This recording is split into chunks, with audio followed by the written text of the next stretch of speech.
Hello and welcome to the Christ Baptist Church devotional going through the book of Genesis.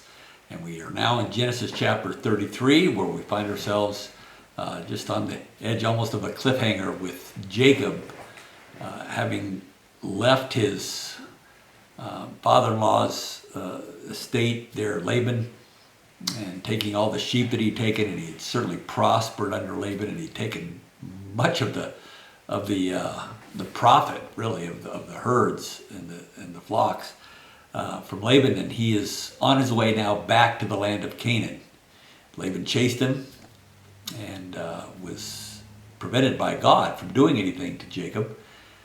And so Jacob was able to go, and they put a border between them so that he would never go back. But now he heard that his brother Esau is coming with 400 men.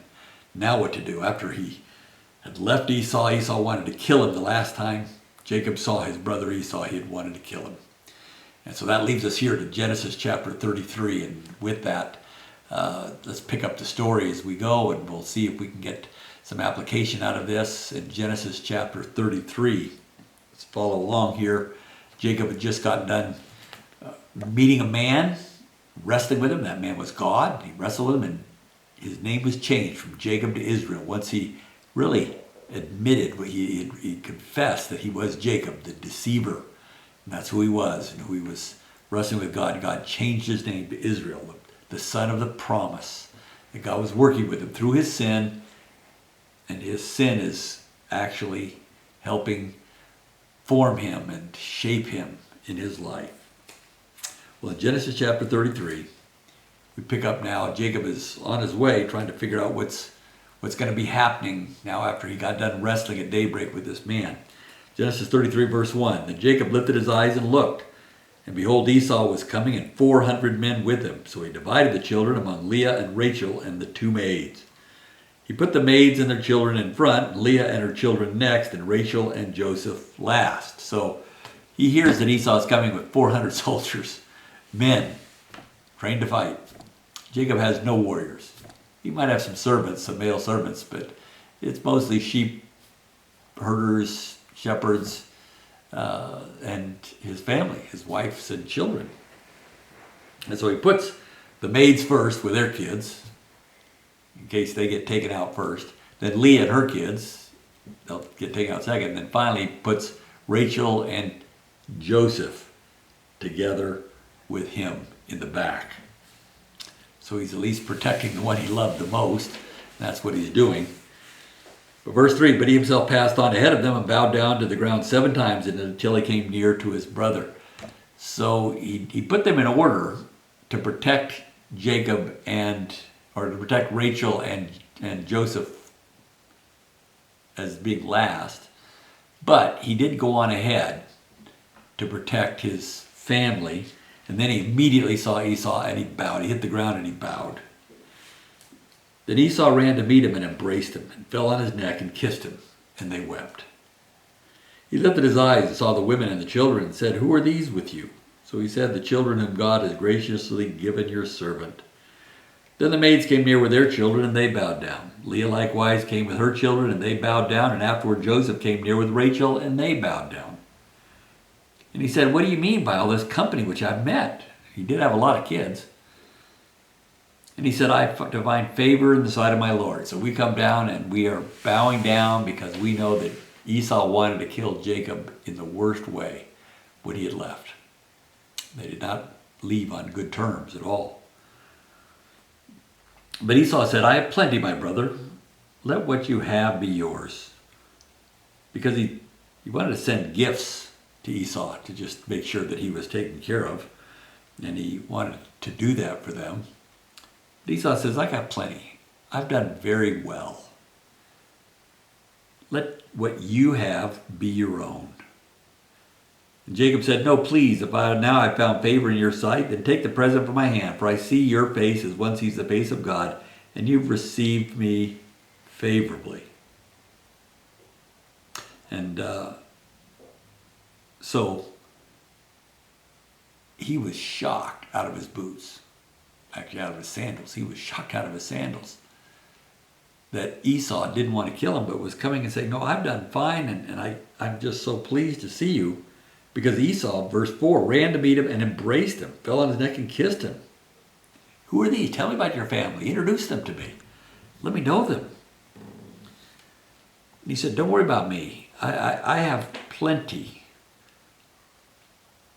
And Jacob just said, I don't understand this, but I see your face as one sees the face of God, and you have received me favorably. This just shocked him, and he couldn't believe it. And he's saying only God could have done this. When I look at you, I actually see what God has done. Please take my gift, which has been brought to you. And actually, the word there for gift in Hebrew is blessing. Please take my blessing, which means he acknowledges that God is the one who has actually blessed him. But more importantly, when he says, take my blessing, what's he really saying? I did cheat you out of your blessing, and I want to pay back. I want to let you know that I want to make amends, and I want to pay back. So this is a blessing I got, and I want it to be yours. This is really a brother who's seeking reconciliation. Take my blessing which has been brought to you, because God has dealt graciously with me, and because I have plenty. Thus he urged him, and he took it. So Esau certainly could say, is this my brother Jacob actually coming to give me the blessing that was going to be mine, but he took from me by deceiving my father? And he took it, and he said, in a way that says, we're now right. And there's reconciliation. So Esau immediately says, well, let's take our journey and go, and I'll go before you. I mean, let's go as brothers now. But he said to him, my Lord knows that the children are frail, and flocks and herds which are nursing are a care to me, and if they are driven hard one day, all the flocks will die. Please let my Lord pass on before his servant, and I'll proceed at my leisure, according to the pace of the cattle that are before me, and according to the pace of the children, until I come to my Lord at Seir. I can't go fast with all these flocks and herds and kids and all of that. I can't do that. If we do that, people and cattle are going to die. You go on ahead. You're anxious to get back. I'll go on at my leisure. Jacob knew he couldn't go to Seir. God told him specifically, Genesis 28, verse 15, you come back to this land.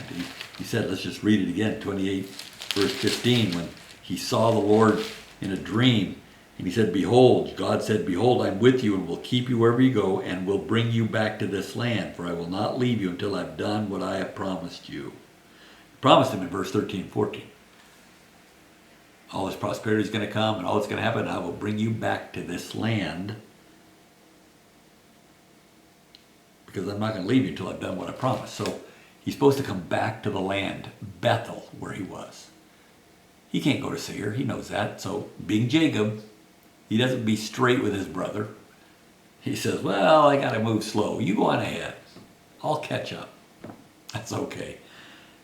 And I think Esau, he was starting to sense this already, but he did receive the blessing from his brother. But verse 15, he says, please let me leave with you some of the people who are with me. But he said, what need is there? Let me find favor in the sight of my Lord. So Esau returned that day on his way to Seir. So there we go. Boom. Esau, he gets on his donkey and he rides off the pages of Scripture from that point on. Boom, he's gone. The child of the bondwoman, the child that was rejected, is now gone. He's done well. God bless him for sure. But Jacob could not get with him. They couldn't reunite. They're on two different paths. One's on the path for God, the other is not. They're brothers, they acknowledge each other, but they're not going to be on the same path. They can't. Jacob knows this. He knows he has to go to Bethel. He knows that. But he can't really quite tell his brother, I can't go with you. Can't tell him that. So he doesn't, but his brother figures out that Jacob really doesn't mean what he says.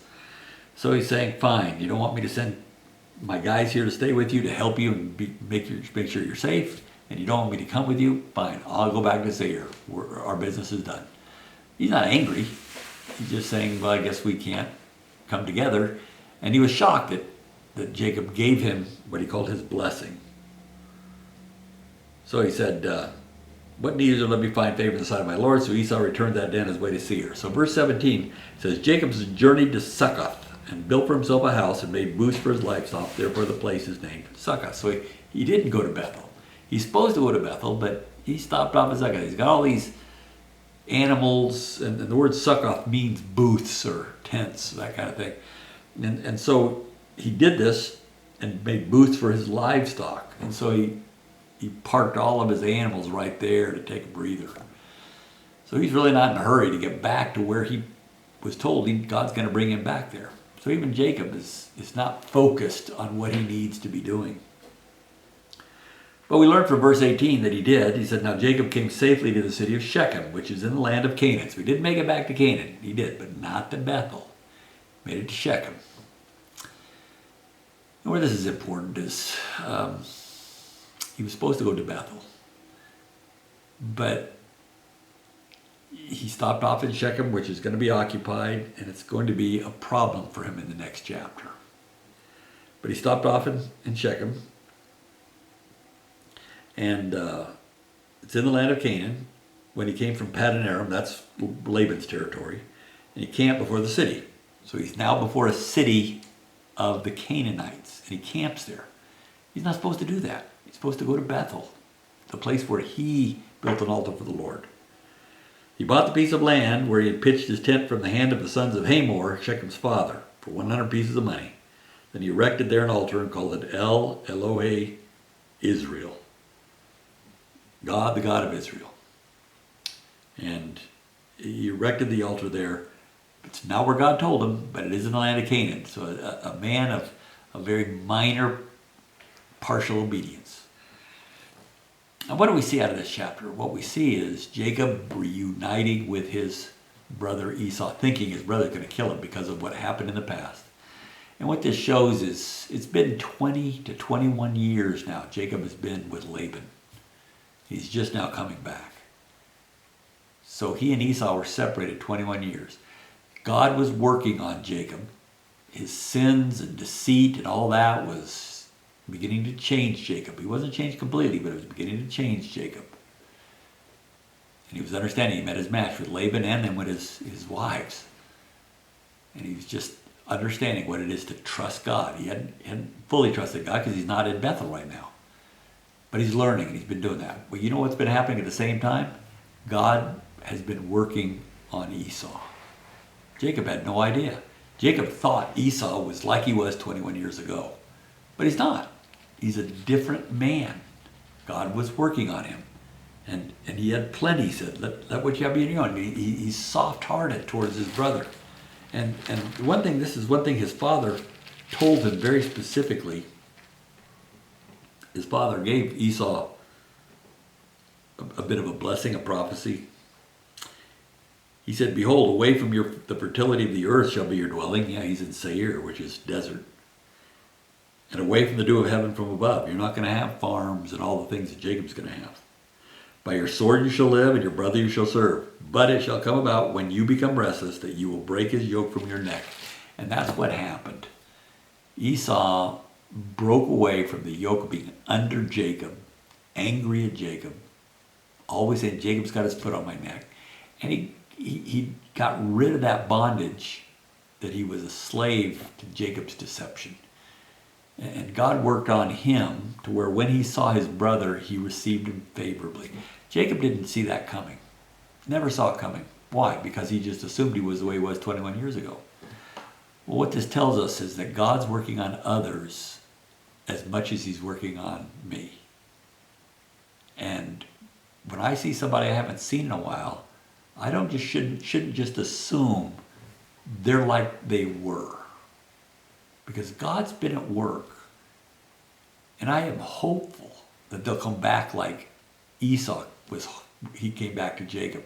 That says it can't happen. This says that God will soften people's hearts and that they will be working. God will be working on them and they'll be changing. Haven't seen them in a while. God's changing them. That means I need to be ready for that. I need to be ready to accept that and see that a change is taking place. So you can say like Jacob said, I see your face as one sees the face of God. Wow, I'm excited. God's done a work. Now in this case, they couldn't come together because one's the child of the promise and one is not the child of the promise. They can't come together because Esau lives in Seir. It's going to pull Jacob away from the promised land. Jacob needs to say, I serve the Lord and I'm going to the promised land. You have a different route.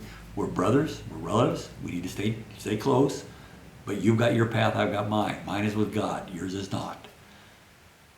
It's not loyalty to family above everything else. It's not. It's service to God first. And he was told to go to Bethel. Now he didn't go to Bethel. He stopped at Shechem, and that's going to be a problem in Genesis 34. But here, what we see is that Jacob saw God at work in the life of his brother Esau. He says, wow, this God is amazing. Look what he did to Esau. And I was expecting to just have him come and just basically kill everybody and take everything he wanted, take anything he wanted. But he didn't. Because God is at work in Esau as much. And so God in his providence also made sure that Jacob is going to separate and now go to his promised land that God promised. And that's going to take us up to chapter 34, where Jacob is now going to meet with another disaster in Shechem, which is the place where essentially Abraham, he says it's the place where he had pinched his tent from the hand of the sons of Hamor, Shechem's father, for 100 pieces of money. And so it's a familiar place. He's done business there before.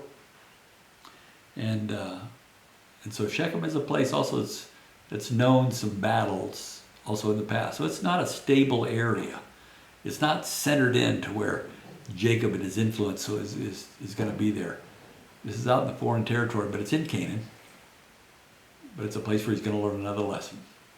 He's going to learn a lesson as just the way he parented, who he is, it's all going to keep coming back. And that's what we understand, is there's a life of sin affects us and how it affects us and we affect others. And that's what we're going to see. So we'll see you there on Genesis chapter 34, but here's Genesis 33. Always be aware when you haven't seen somebody in quite a while, God has been at work in them as much as he has been at work with you. We'll see you then, Genesis 34.